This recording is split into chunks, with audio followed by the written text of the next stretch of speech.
Hey Pop Kids, today I wanted to tell you about the shortest prayer I ever prayed. It was a long time ago and I had just found out that I was going to be a new dad.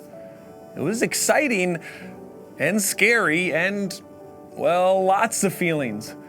I was driving somewhere on an early spring day, and it was cold enough for those little icy snowflakes to fall, but it wasn't warm enough for them to melt all the way when they landed on the road.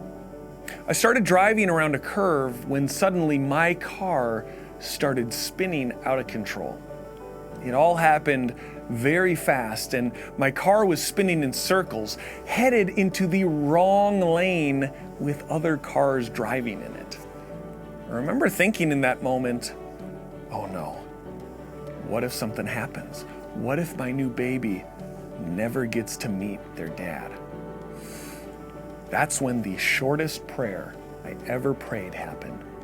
And I said it without even thinking about it. It just left my mouth. I said, Jesus, help me.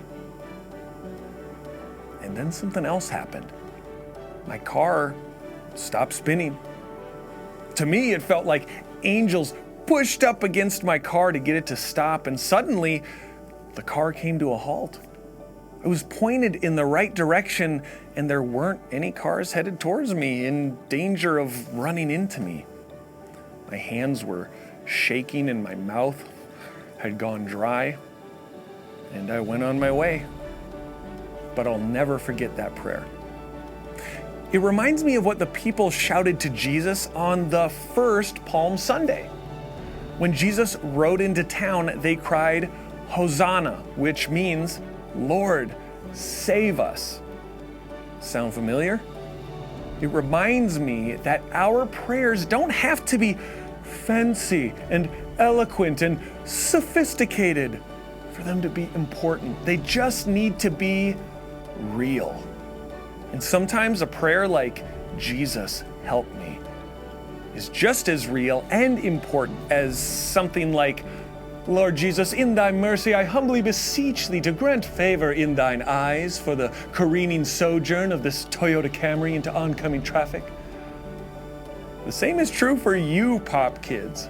Let Jesus know what you need and then wait to see what happens and how God might show up in the situation. Whether it's a written prayer, a prayer you sing, or just 3 words, whatever. Jesus will be there to hear you and help you. And it just might surprise you how and when it will happen.